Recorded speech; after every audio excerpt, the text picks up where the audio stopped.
Jeannette Paziarkowski. Prise de son, Arthur Gerbeau et Axel Brizard. Équipe de réalisation, Rémi Fessard, Marie-Ange Garando et Aurélie Luneau.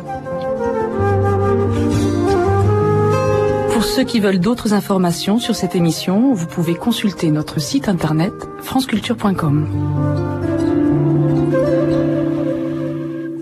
La semaine prochaine, nous nous pencherons sur deux autres aspects de la résistance, les évasions et la répression. Ainsi, successivement, de lundi à vendredi, nous parlerons des passeurs, des filières d'évasion, des gendarmes et des policiers qui sont devenus des résistants, et de deux univers dans lesquels il était encore possible de résister, les prisons et les camps. À lundi.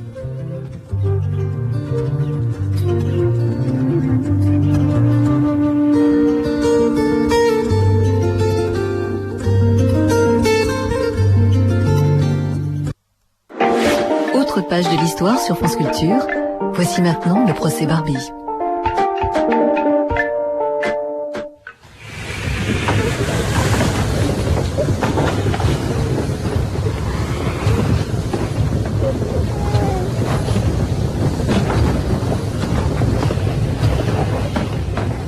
Le 9 février 1943, rafle de la rue Sainte-Catherine.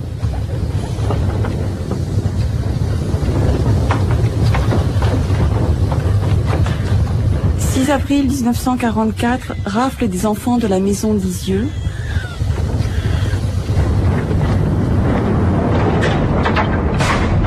11 août 1944, déportation de 600 juifs et résistants dans le dernier train parti de Lyon à destination des camps de la mort.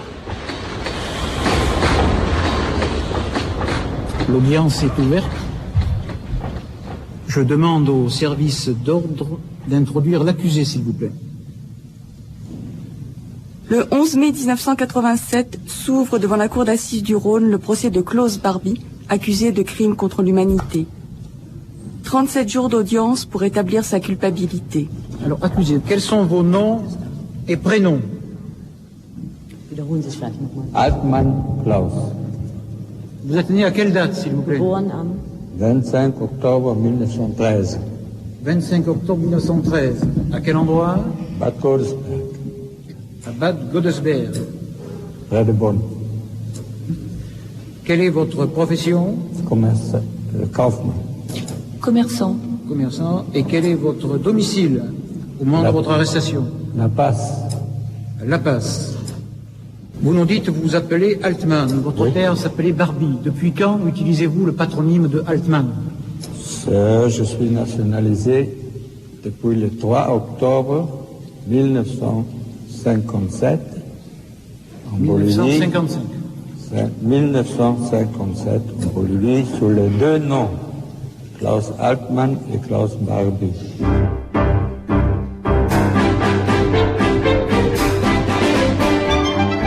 Mémoire, histoire et justice. Le procès Barbie.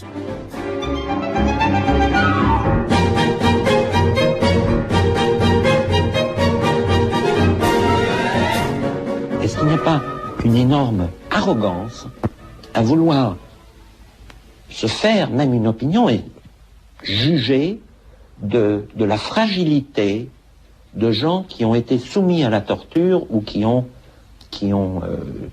subi la torture ou qui ont été menacés. Mais pourquoi est-ce que 40 ans après, les gens ont-ils encore peur que l'opinion publique se pose cette question? Parce que c'est une question indécente. Non, elle n'est pas indécente, mais je me la pose bien, moi. Quand on parle des grandes concentrations et des fours crématoires, on me regarde avec suspicion en disant « Vous êtes revenus, vous ?»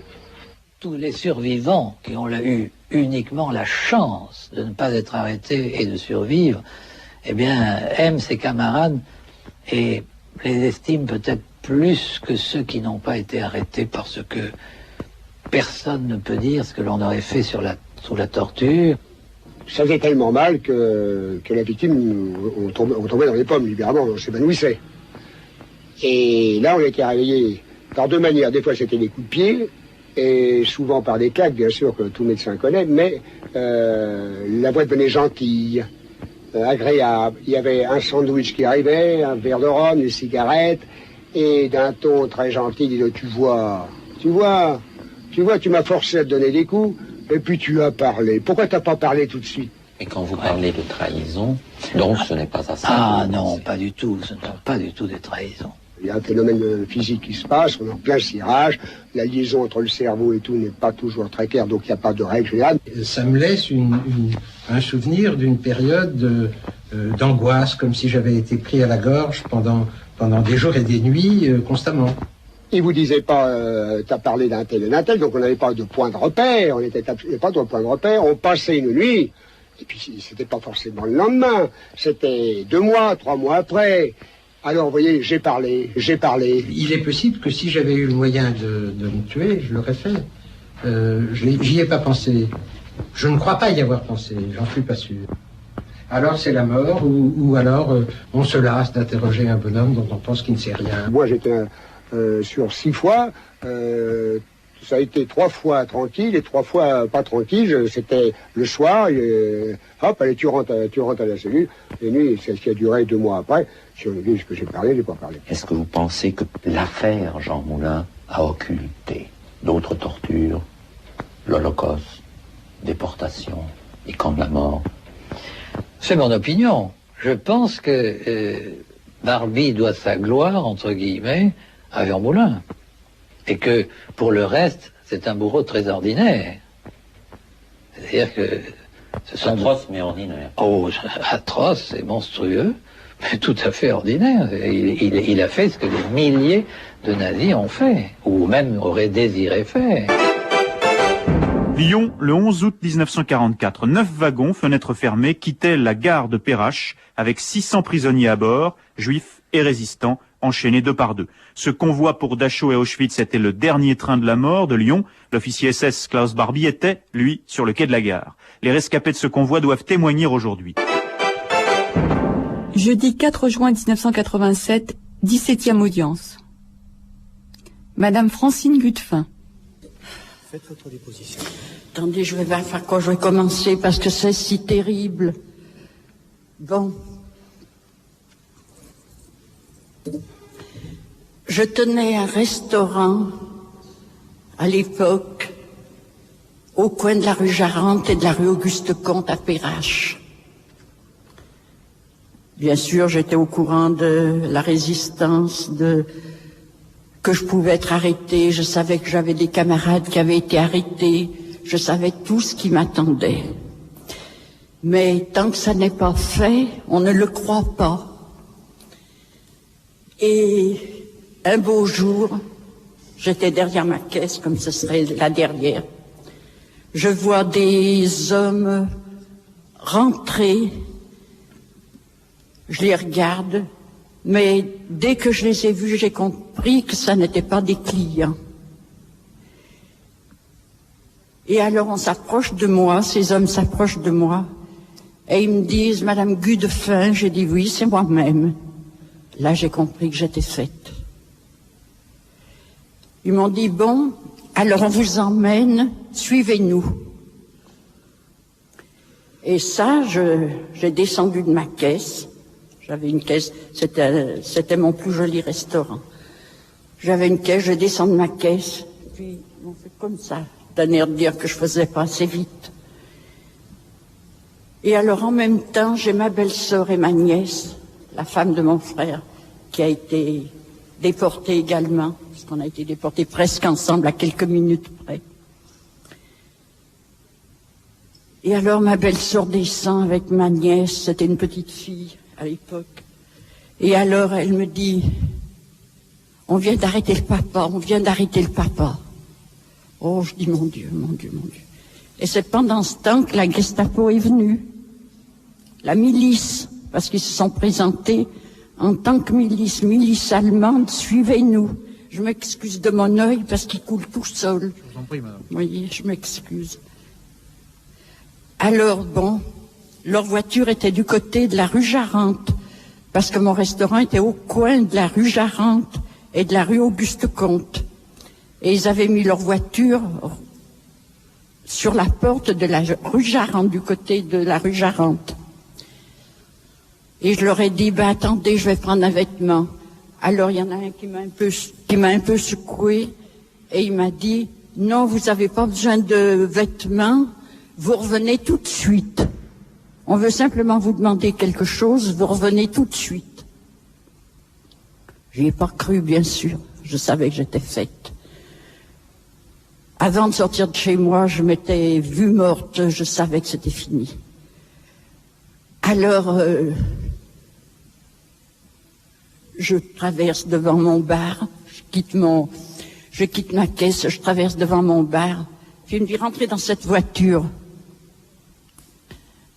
Alors, j'étais émotionnée, bien sûr. J'ai dit, c'est fini, t'es faite. Alors, je rentre dans la voiture et j'ai pas assez baissé la tête.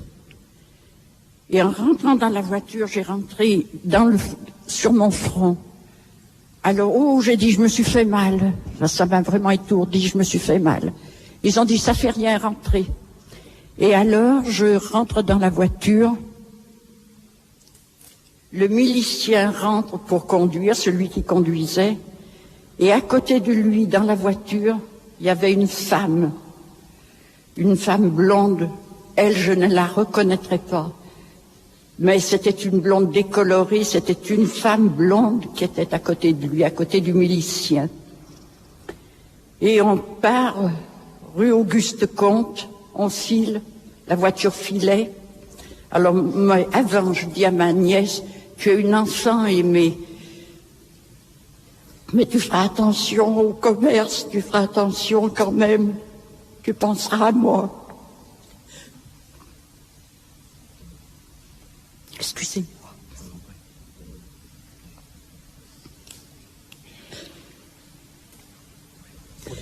Non. Et puis alors, merci. Et alors, là, la voiture file rue Auguste-Comte. Et la blonde se tourne sur moi. Mais avant, faut que je vous dise, avant que je rentre dans la voiture, j'avais une petite chienne blanche, ça c'est très important pour moi. J'avais une petite chienne blanche. Et cette petite chienne blanche a-t-elle compris, on ne sait pas ce que la réaction d'un chien, on ne sait pas. Elle est rentrée dans la voiture sous la banquette. Et quand je suis rentrée, moi, dans la voiture, en sortant de chez moi, quand ils m'ont poussée, je n'avais pas vu ma petite chienne. Je ne savais pas qu'elle était dans la voiture. Elle y a été comment, l'instinct ou je ne sais pas quoi, elle est rentrée dans cette voiture. Et quand je me suis assise sur la banquette, cette petite chienne est sortie de dessous moi et elle m'a monté sur mes cuisses, sur moi. Oh, j'ai dit, Poupette, tu es là, Poupette, tu es là, mais comment ça se fait? Alors je l'ai caressée, et puis la blonde s'est retournée, puis elle a dit au milicien, tu vois, elle a l'air d'aimer beaucoup sa chienne, tu en seras long. Comme ça, elle a dit. Elle a l'air d'aimer beaucoup sa chienne, tu en seras long. Alors là, j'ai compris. J'ai dit, ils vont torturer ma chienne pour que je cause. Je vais vous dire quelque chose, vous avouer quelque chose. Heureusement que j'ai fait ce que je vais vous dire. Mais si ma petite chienne était arrivée à la Gestapo à Bellecour et qu'il l'ait torturée devant moi, je ne sais pas si j'aurais tenu le coup, si je me serais balancée par une fenêtre ou ce que j'aurais fait.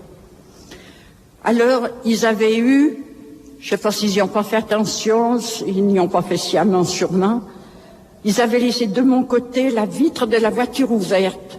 Quand j'ai entendu que la milicienne disait « Elle a sa petite chienne qu'elle a l'air de bien aimer, tu vas en savoir long », j'ai compris qu'ils allaient la torturer. Alors, je sais pas, d'un seul coup, j'ai regardé comme ça, j'ai tourné ma tête, puis j'ai dit « Oh, la fenêtre est ouverte ». Alors tout s'est passé, mais je ne mets plus longtemps pour vous le raconter que comme ça a été, en une seconde, j'ai pris ma petite chienne comme ça, je l'ai balancée par la vitre. J'ai dit, si elle se tue, elle se tuera, mais elle ne sera pas torturée, elle souffrira moins. Et quand je suis revenue, ma belle-sœur m'a dit, tu sais, Francine, ta chienne, 3 minutes après, 2 minutes après, elle jappait à la maison. Ça, il fallait que je vous le dise. Et puis bon, après une fois, je me sentais plus légère, j'ai dit, oh, ils l'ont pas, ils la tortureront pas devant moi, je ne l'aurais pas supporté, je vous assure. C'est la vérité, je n'aurais pas supporté. Je sais pas ce que j'aurais fait. Je me serais peut-être lancée par une fenêtre, j'aurais peut-être cassé une vitre, je sais pas ce que j'aurais fait. Enfin bref. Alors il m'emmène à Bellecour. Et puis il m'aide, non, ils m'ont poussé comme ça dans le dos pour monter plus vite parce que je marchais pas assez vite. Et alors, je ne peux pas vous dire si c'est au premier, au deuxième ou au troisième, je m'en suis jamais souvenu de ça. En étage, mais je me suis jamais souvenu de l'étage que c'était. Mais j'ai levé ma tête un coup. Oh, j'ai dit, ça y est, ben, tu reviendras plus, tu reverras plus personne. J'avais pas d'espoir, comme il y a certains camarades à qui je cause, qui me disent, si, moi, j'ai jamais cru que je reviendrais pas, que je reverrais plus mon pays, ben, moi, je m'étais dit, sacrifier, c'était fait. Et alors, je lève la tête, je monte les escaliers, je lève la tête. J'entendais crier allemand, français, c'était tout mélangé. Et je lève la tête, je vois un homme en haut des escaliers, sur le palier.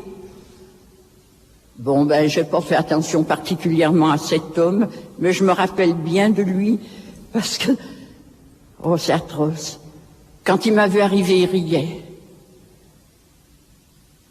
Ah, je vous jure, sur l'œil qui me reste de bon, il riait. Alors je peux pas vous dire comment ça m'a fait, ça m'a vexé, c'est le mot, j'ai dit, ben, il est culotté celui-là, mais qu'est-ce qu'il fait, mais il rigole.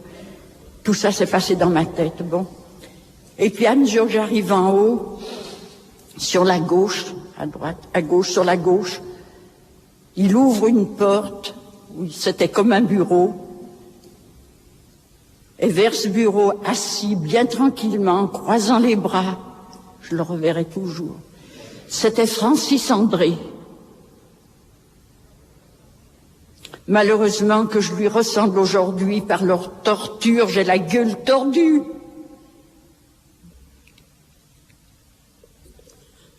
Et j'ai des appareils dans la bouche.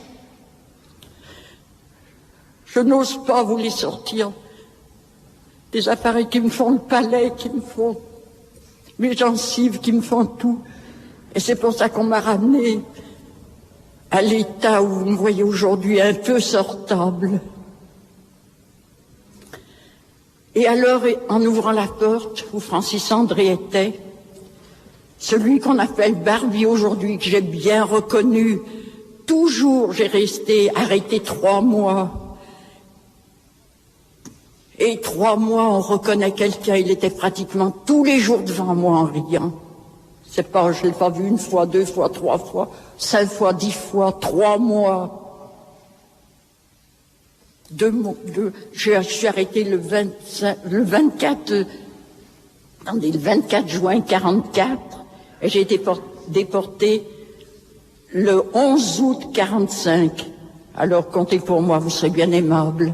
44, vous vous trompez d'année, madame. J'ai été arrêté le 24 juin 44. J'ai été déporté le 11 août. Non. 44.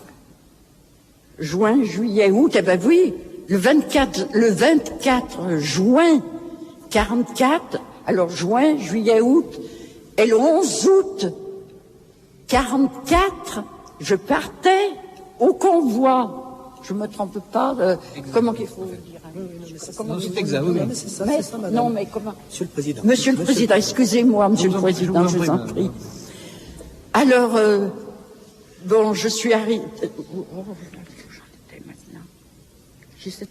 Ah oui, alors j'arrive, il ouvre le bureau où Francis André était, et il me pousse. Et voilà la phrase que je me suis toujours dit en moi, que j'ai toujours dans ma tête. Tiens, occupe-toi de celle-là. Voilà comme il a fait. Tiens, occupe-toi de celle-là. Alors bon, il m'a dit entrez, il me faisait entrer. Alors bon, je suis rentrée, puis je me suis mis correctement devant lui. Et puis alors, de là, alors ça a été l'interrogatoire. L'interrogatoire, alors, tu vas nous les donner, les noms que ton frère ne veut pas nous donner. Tu vas nous donner le nom de ton groupe pour lequel tu travailles, on le sait, nous sommes renseignés. Et alors là, j'ai tenu bon. J'ai dit, mais moi je ne sais pas ce que vous voulez me dire, je ne sais rien, je ne connais pas. On est venu m'arrêter, c'est tout ce que je peux vous dire, mais je ne peux rien vous dire autre. Et alors, je ne sais pas, 5-10 minutes, un quart d'heure peut-être après, j'ai pas la notion, voyez, du temps, mais très peu de temps après, celui que l'on nomme aujourd'hui Barbie revient, puis d'un air sauvage, il vient vers moi, puis il dit à Francis André, « Alors, t'as rien pu savoir, toi ?» Alors il dit, « Non, elle connaît rien, elle sait rien, tu sais, comme les autres. » Enfin, des trucs comme ça, qui se disaient à tous les deux. Et puis alors, il essaye de me bousculer, et la première gifle que j'ai reçue, c'est de lui, c'est de Barbie. Mais qui m'a fait terriblement mal. C'était pas des gifles, c'était des coups de poing, des allers-retours, c'était quelque chose d'affreux. Alors, il a dit à Francis André, eh bien, puisque t'as rien pu savoir, mène-la vers son frère. Là, elle te causera peut-être. Et alors, là, ils m'ont pris, ils m'ont fait passer un couloir sur la droite en face du bureau de Francis André. Puis je me suis laissé pousser, puis ils ouvrent une porte, et c'était mon frère qui était tout nu, qui était en train de noyer.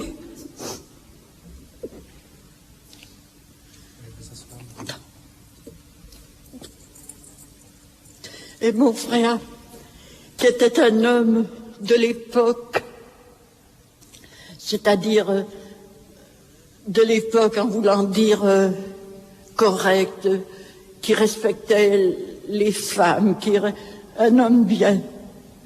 Alors il avait beaucoup de pudeur, il était très gentil, mon frère.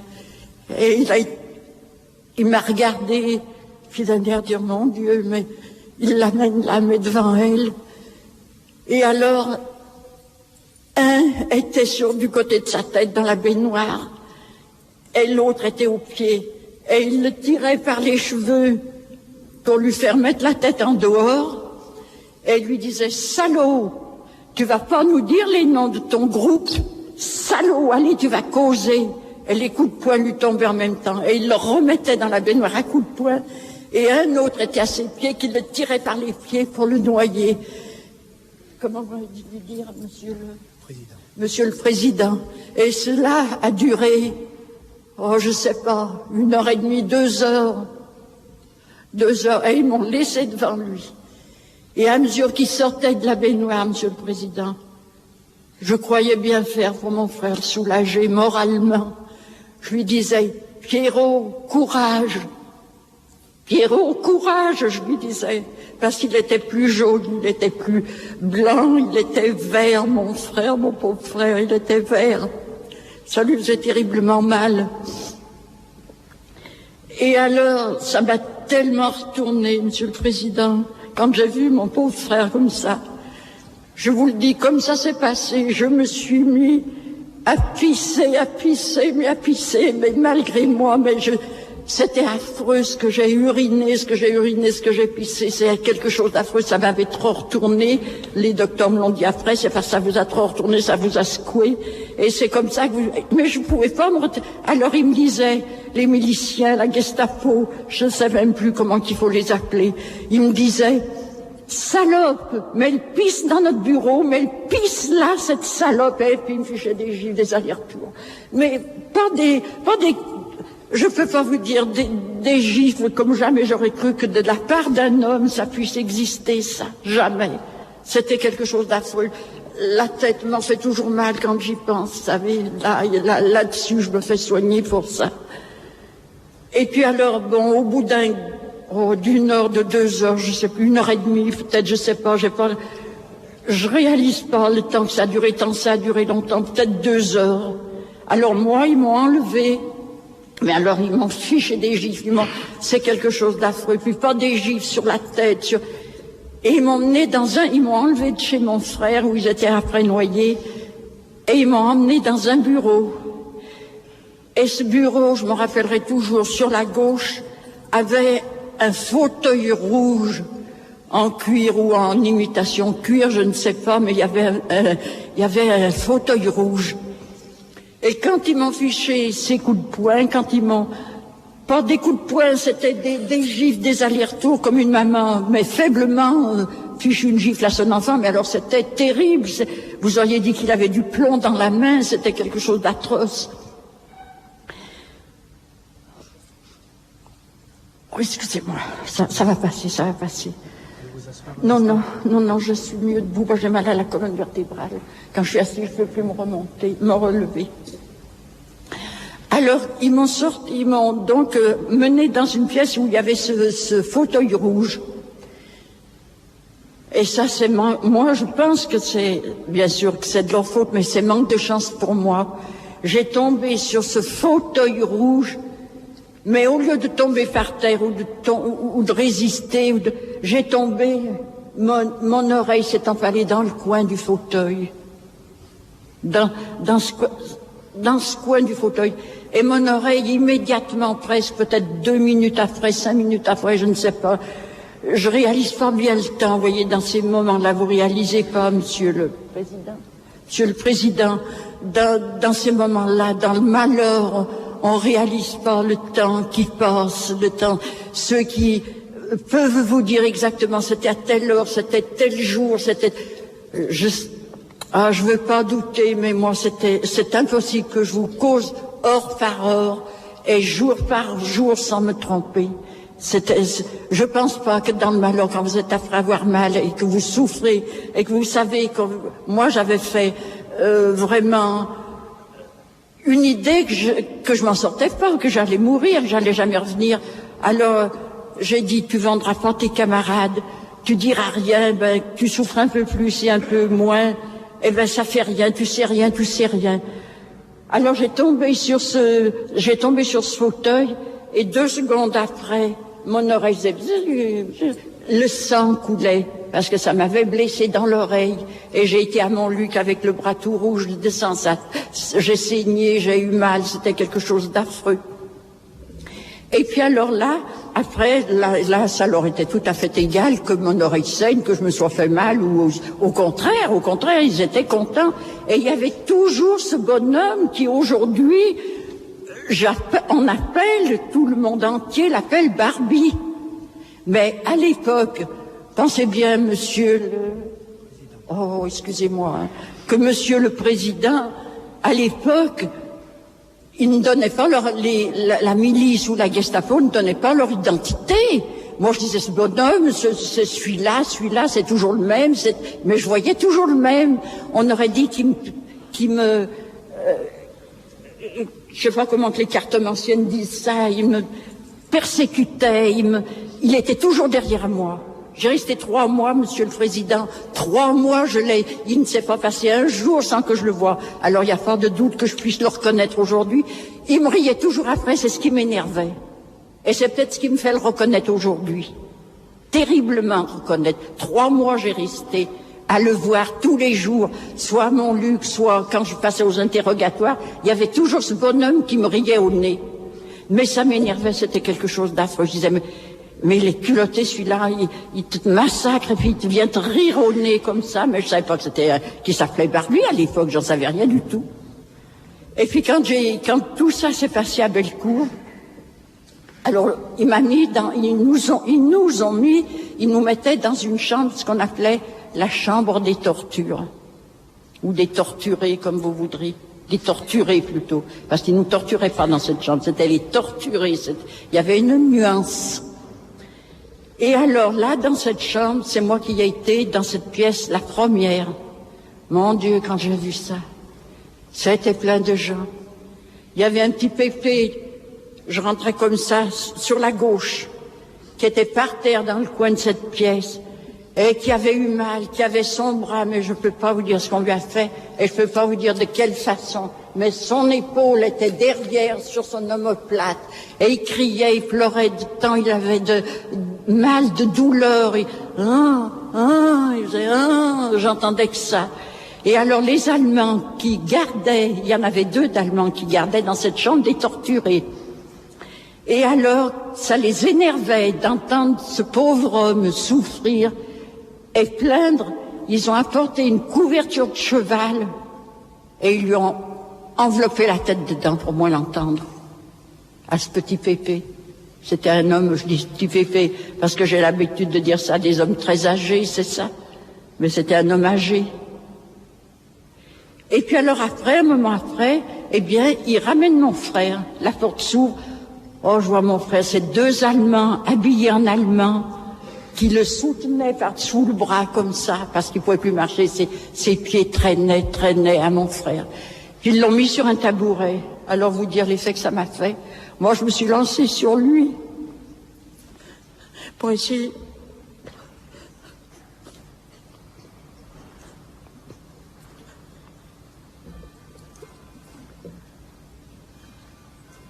Excusez-moi. Je vous en prie. Mon pauvre Pierrot. Oh, mon petit frère. Non. Oh, c'est affreux, affreux, ce qu'il a enduré, affreux. Oh là là, c'est pas possible. Oh, ben excusez-moi, j'avais promis que je tiendrais le coup à ma famille. J'avais dit à ma nièce, vous faites pas de mauvais sang. Mon petit-neveu, il passe un examen aujourd'hui. J'ai dit, tu sais, pense pas à moi. J'ai dit, réussis ton examen.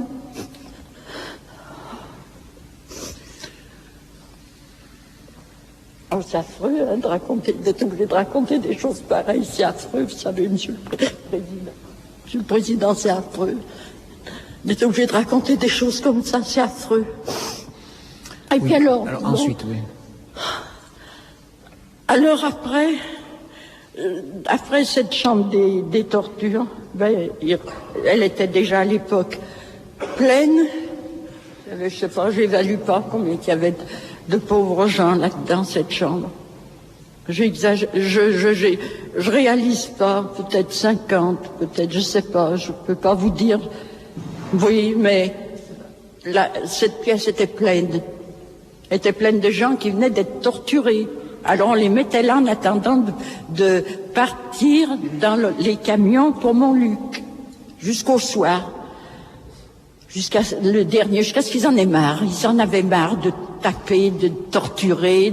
Pour eux, ils étaient contents, mais ils en avaient marre le soir. Alors, quand ça leur prenait, ils en avaient tellement marre, ils nous disaient, ils venaient nous chercher, ils nous mettaient dans les camions. Je vous dis, ils nous mettaient, parce que j'ai été aux interrogatoires, j'ai subi ça plusieurs fois.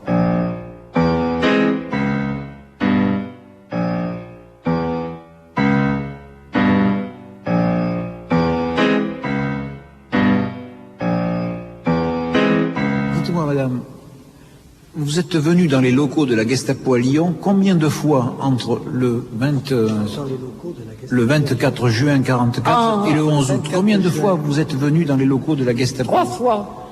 Dans les locaux de la Gestapo. À Bellecour, comment qu'on appelle ça, en interrogatoire, 3 fois. 3 fois. Oui. Et à chaque fois, vous avez eu affaire à la personne que vous dites être Barbier? Oh, chaque fois. Mais on aurait dit qu'il me poursuivait, je le voyais tout le temps à Montluc et à Bellecour. Mais donc, je vais vous dire des choses vous allez voir. Oui, oui. Est-ce que quelqu'un vous a dit à un moment quelconque que vous alliez être déporté? Est-ce que quelqu'un vous a dit à un moment quelconque que vous alliez être déporté? Ben, c'est-à-dire que on appelait ça, je vais vous dire à Montluc, radio-tinette. Pardon? Radio? Tinette, des tinettes, des cabinets. Radio-tinette. On appelait ça radio-tinette. On savait des choses, on savait pas d'où ça venait, ni si c'était vrai, ni si c'était pas vrai. Alors j'avais entendu dire qu'il y avait des déportations, même quand j'étais dans mon café, parce que j'ai une cliente qui avait été arrêtée et déportée, oui.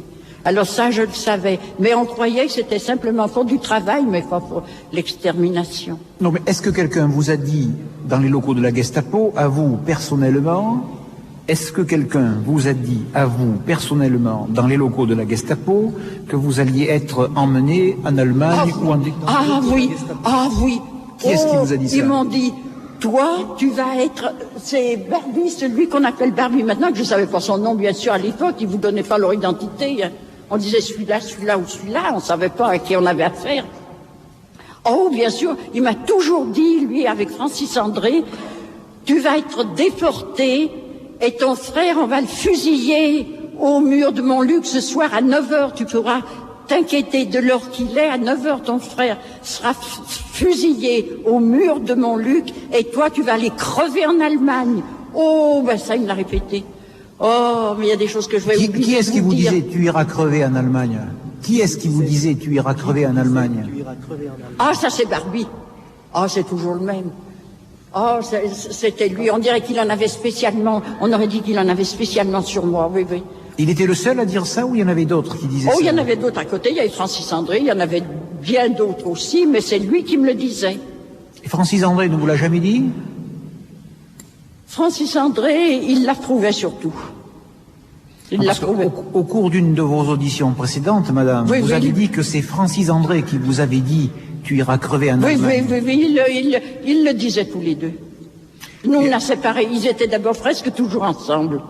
Alors, ce que l'un disait, l'autre l'approuvait, c'était... Alors, dites-nous dans quelles circonstances, le 11 août, vous êtes parti pour l'Allemagne? Quelles circonstances, le 11 août, vous êtes parti pour l'Allemagne? Alors, bon...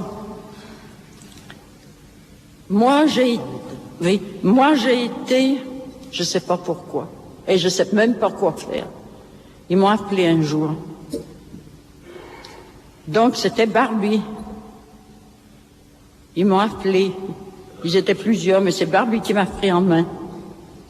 Et puis même à Bellecour, je vais vous dire ce qu'il a dit quand je suis arrivée. Vous voyez, des choses m'échappent et me reviennent. Il m'a regardé, Barbie, quand il m'a mis dans les mains de Francis André. Et il m'a dit, tu as une belle fille, toi. Eh bien, on va te faire voir ce qu'on fait chez nous des belles filles. La première menace, ça a été celle-ci. Oui, alors venons-en au 11 août maintenant. Hein. Alors maintenant, le 11 août. Mais il y a tellement des choses à vous raconter que vous voyez, j'ai peur d'en oublier.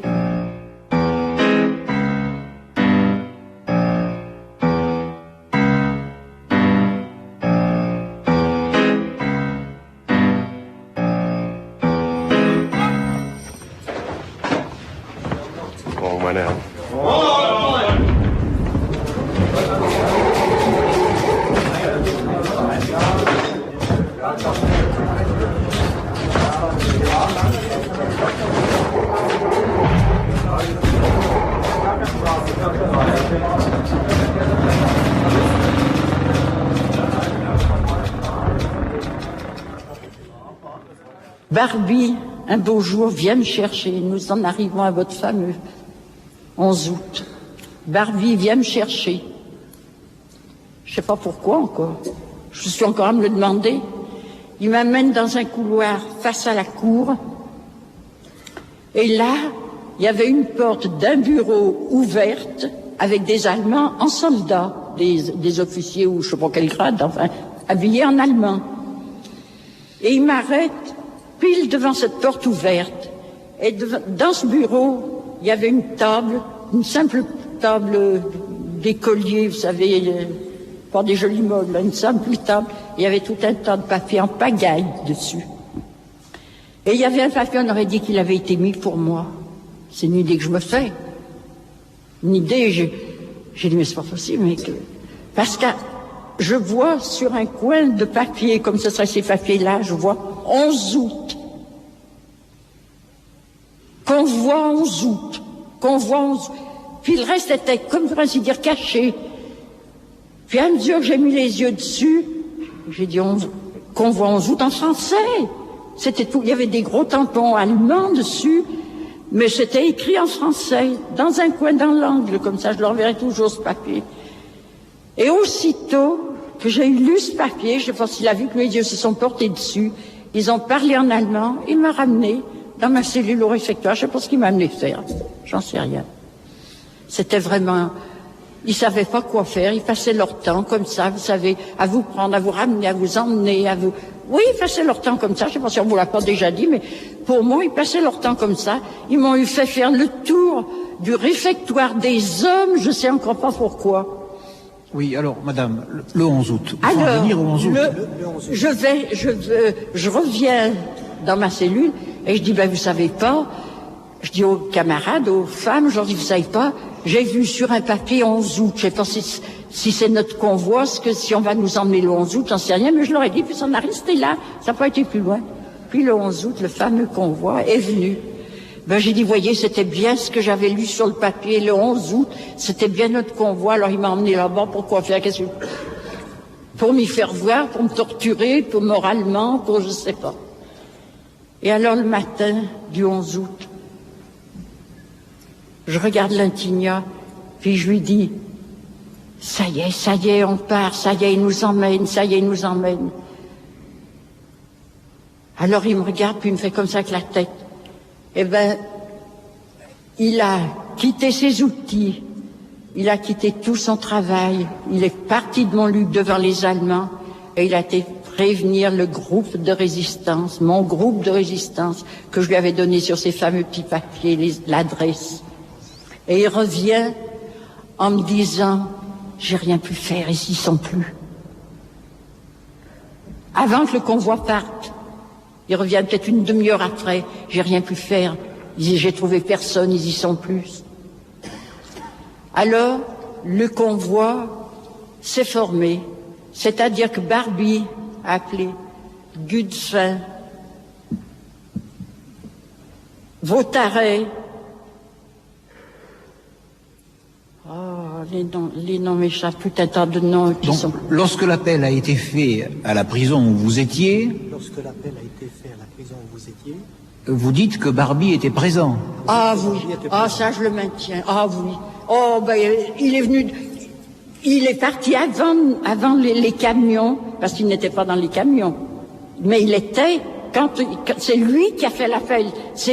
Puis il a drôlement écorché mon nom. Mais c'est lui en français qui a appelé les noms. Vautaret, Gudefin et ainsi de suite, tout. Bien. Donc vous avez été extraite de la prison.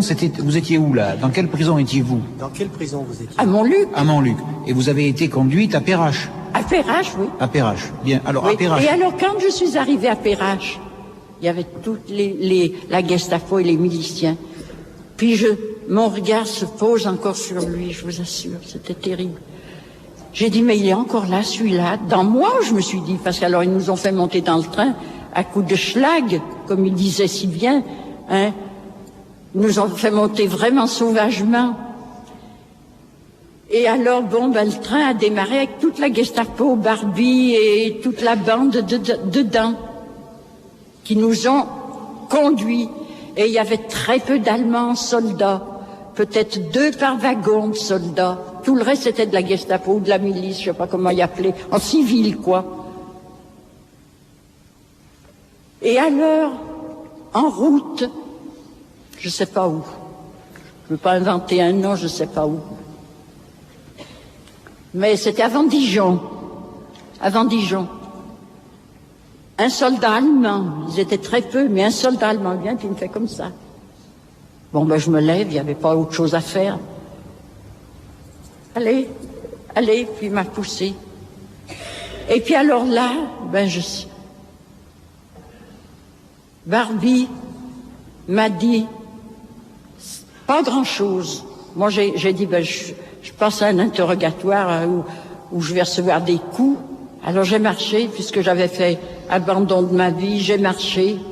Puis ils étaient tout de suite derrière notre compartiment, comment qu'on dit, on monte dans un train. Un wagon. Ils étaient derrière le wagon du mien. Alors ça a été vite fait, il m'a vite amené là, puis Barbie me dit ça. Tu sais, ton frère est ici. Puis en même temps de me dire ça a duré une seconde, une minute peut-être, je sais pas. À mesure qu'il a eu fini de me dire ça, j'ai senti que le train ralentissait. Et sitôt que lui a dû sentir que le train ralentissait, il m'a dit de partir, il m'a poussé, il m'a fait comprendre qu'il fallait que je parte, que c'était terminé, ma vie, pour ainsi dire. Moi, j'ai cru que c'était un interrogatoire sévère que j'allais subir, pour ainsi dire. Il m'a juste dit ça. Tu sais, ton frère est ici, mais il avait peut-être pas dû réfléchir pour moi l'heure que c'était, ou qu'il était déjà arrivé à destination, ou je sais pas, j'en sais rien, je sais pas. Donc vous dites que dans le train entre Lyon, le train du 11 août entre Lyon et Dijon, vous avez vu Barbie à l'intérieur du train qui vous a interrogé. Oh, alors ça, je le maintiens sur mon honneur, le déporté.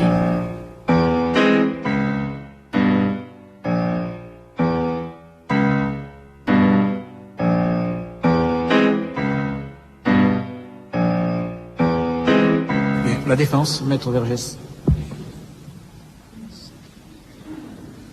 La question n'est pas de la sincérité de Madame Gudefin.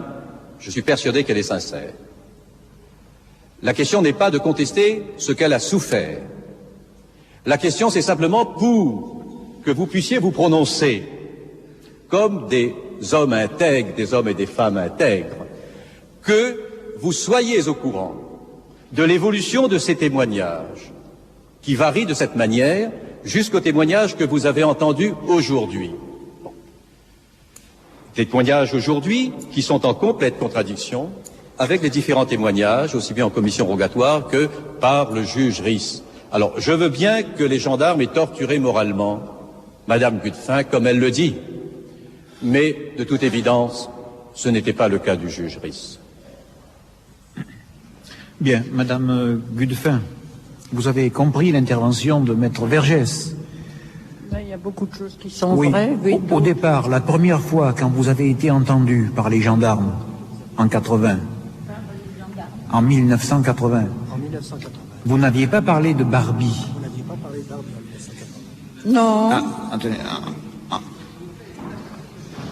Alors, on va reprendre sa déposition. Écoutez, c'est 51 EP3, je l'ai lu tout à l'heure. 51 EP3. La photo de Barbie me rappelle un des SS que j'ai aperçu dans ma vie de prisonnière et de déportée, mais j'ignore à quel moment j'ai pu le rencontrer. Voilà, c'est une femme à qui on comprend que plus de 40 ans, près de 40 ans après les faits, on lui montre une photo, elle dit oui, cet homme je l'ai vu dans ma vie de prisonnière ou de déportée. Je sais pas quand. Je sais pas quand. C'est tout, mais elle en parle dès la première fois. Donc en 80, madame, lorsque vous êtes interrogée par la gendarmerie, vous dites que la photo de Barbie vous rappelle un DSS. La photo de Barbie vous rappelle des SS. Mais c'est pas... Aperçu dans votre... Mais que vous ignorez à quel moment elle a pu le rencontrer. Hein, vous ignorez à quel mois vous avez pu le rencontrer. En 1980. Et ensuite, lorsqu'elle est interrogée par la gendarmerie puis par le juge d'instruction... Lorsque vous avez été interrogé par le juge d'instruction... Elle dit que c'est Barbie qui l'a entendu dans les locaux de la Gestapo, qui l'a torturé. Alors comment est-ce que ces souvenirs se sont précisés avec le temps? Comment ces souvenirs se sont précisés avec le temps? C'est-à-dire que, bien sûr, la première fois que les gendarmes sont venus, moi je vous dis franchement, j'ai pas réalisé, je savais pas qu'il s'agissait de Barbie. Ça va vous paraître bizarre, mais je vous l'ai dit il y a 5 minutes. J'ai cru que c'était un livre qu'ils étaient après écrire. J'ai vraiment pas compris qu'il s'agissait d'arrêter Barbie, que c'était sur Barbie. Non. Il y a une confusion, là, je sais pas, mais la première fois, franchement, j'ai cru que c'était... Moi, j'ai dit à toute ma famille, j'ai dit, mais ils sont venus, ils écrivent un article, je sais pas ce qu'ils m'ont tant demandé sur le papa, sur notre déportation. Je suis même rentrée dans des détails que vous devez avoir certainement eu sous les yeux, qui n'ont aucune importance avec Barbie. J'ai parlé d'une arrestation qu'il y avait eu qu'au Gambetta, qui n'a rien à voir avec Barbie. Ils m'ont pas dit, mais ça nous intéresse pas, ou c'est pas là-dessus qu'on veut en venir, ou... La première fois, j'ai vraiment pas cru que c'était sur Barbie. Non. La deuxième fois, ça m'a paru bizarre, parce qu'ils sont venus 3 jours de suite, de 2h à 8h du soir chez moi. Je les ai reçus très convenablement, et j'ai continué mon histoire. Mais la deuxième fois, ça m'a paru bizarre.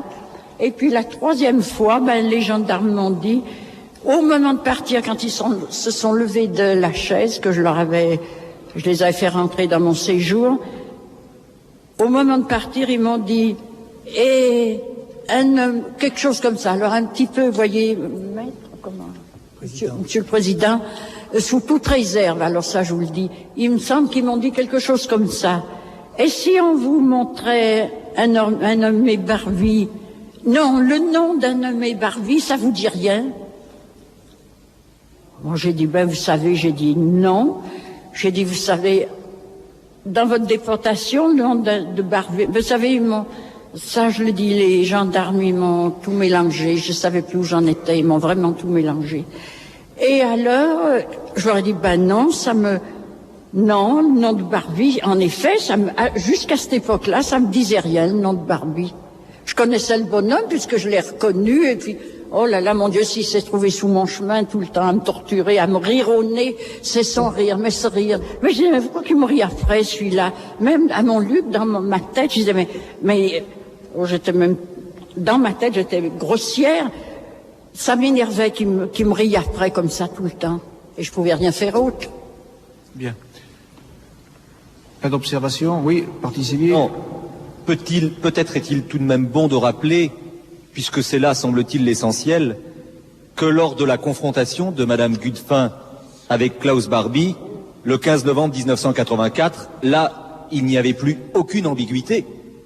Et Madame Gudefin a reconnu Klaus Barbie de la façon la plus expresse.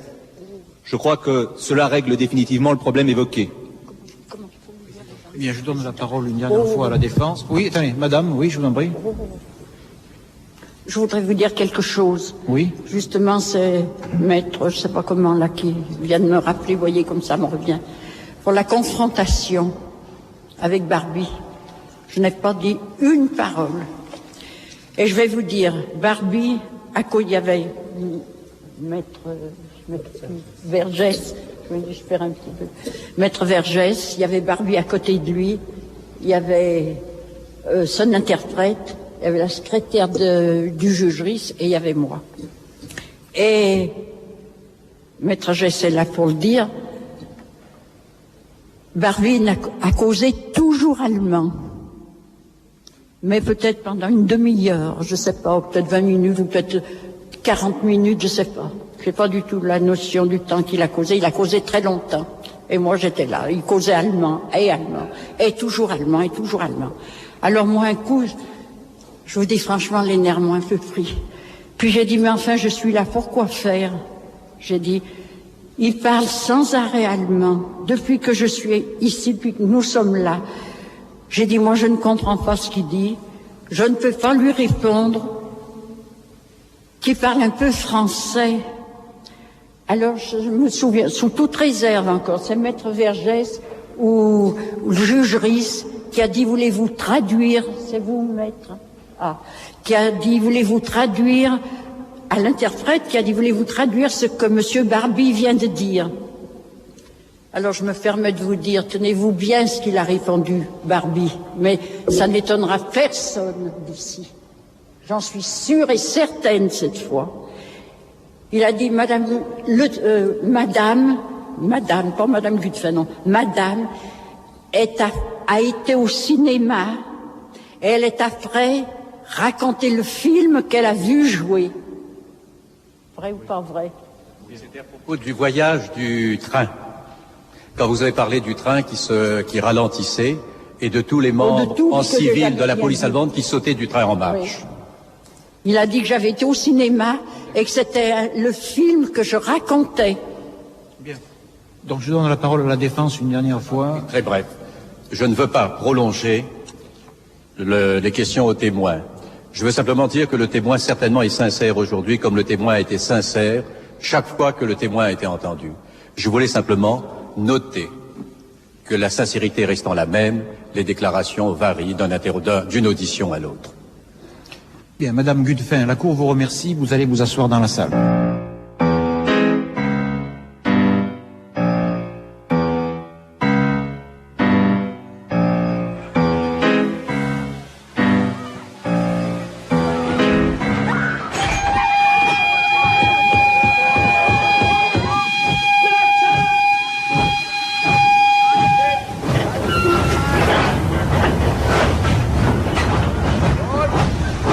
Kenneth Kahn et Frédéric Potcher. Ah, moi, je ne parle pas de Vergès, ça ne m'intéresse pas. C'est amusant, j'allais vous dire la même chose. J'ai pas du tout envie de polémiquer. Après tout, il défend un homme, ça le regarde, c'est tout à son honneur. Simplement, moi, je pense qu'il aurait pu adopter un autre système que de dire ce n'est pas lui, il est innocent. D'abord, il ne s'appelle pas Barbie, il s'appelle Klaus Altmann. C'est facile, évidemment. Puisque ce n'est pas Barbie, ça ne peut pas être lui. Ou alors, il conteste les preuves physiques, les télex qu'il a signés, que son client a signés pour la déportation des enfants d'Isieux, pour les arrestations du 9 février 1943 à l'UGIF de Gaulle et combien d'autres. Donc, il nie l'évidence. Moi, je pense qu'il aurait été beaucoup plus loyal et honnête de dire, bah oui, c'était un soldat du régime nazi, c'était un servant d'Hitler, il a été embrigadé, il y a cru, c'était sa foi, il a fait tout cela. Maintenant, je le défends comme un homme qui s'est peut-être trompé, qui a le droit d'être défendu devant les hommes. J'aurais préféré ça. Moi, je suis plus dur que toi. Je ne comprends pas qu'un avocat, si bon soit-il, puisse défendre un homme pareil de cette manière-là. Qu'est-ce que tu veux?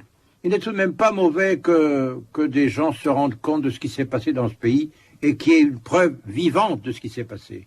Or, la preuve de la malfaisance, si vous voulez, des nazis, c'était cet homme-là.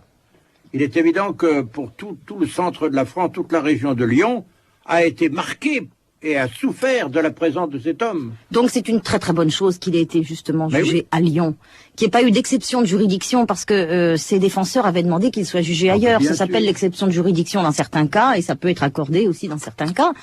Et c'était très bien qu'il revienne sur les lieux de ses crimes et qu'il soit jugé sur les lieux de ses crimes. Mais moi je vais ajouter autre chose pour l'histoire.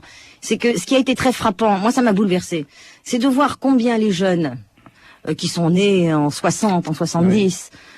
sont venus nombreux à ces audiences, ont essayé d'entrer, faisaient la queue pendant des heures pour assister à ces audiences-là, et leur visage et leur regard et leur pâleur quand ils sortaient des audiences, c'était fabuleux parce que écoute, tous ces mômes-là ont compris ce qui s'était passé. Ça a été pour eux une leçon formidable. Annette, excuse-moi de te couper la parole, mais puisque tu parles de ça, je vais te dire une chose. Moi, j'ai vu à Lyon, à propos des gosses qui venaient là, une institutrice d'un de mes... Moi, je suis des Vosges, je suis de la montagne, je suis pas de grande ville. Un tout petit patelin des Vosges que je connais, parce qu'il est à 15 km de l'endroit où je suis né, j'ai vu arriver les gosses de ce patelin-là qui étaient là avec leur institutrice. Ils avaient voyagé 2 jours, ils s'étaient fatigués, crevés, mais ils voulaient voir. Et l'institutrice a voulu qu'ils voient. Et ils ont vu. Ils sont sortis de là sidérés.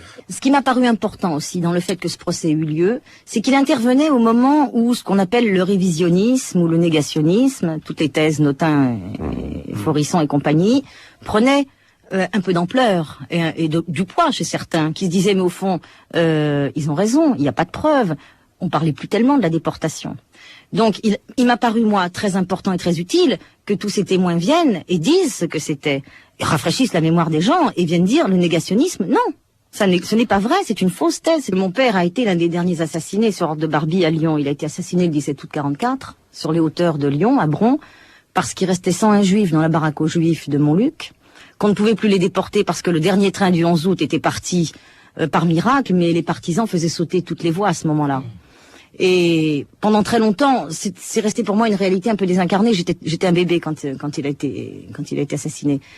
Mais ce procès a réveillé en moi tout cet amour paternel qui sommeillait. Et j'ai vraiment eu, je pensais à mon père tout le temps.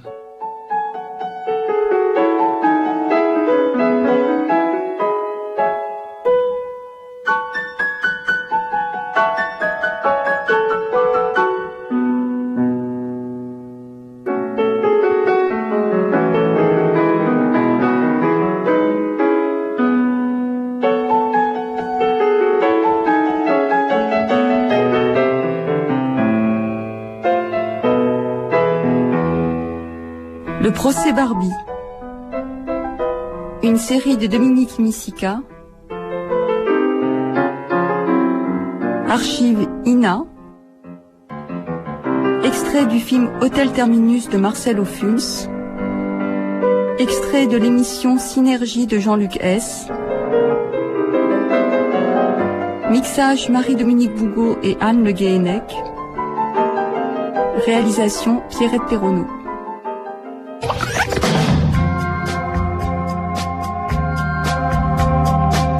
C'est l'été sur France Culture.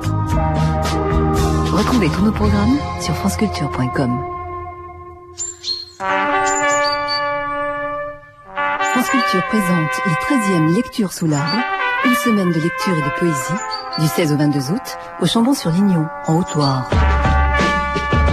Traversée de l'œuvre de David Dumortier, de Shirley Kaufman, spectacle, musique, lecture croisée ou buissonnière, stage ouvert à tous, ou encore animation jeune public marqueront cette 13e édition.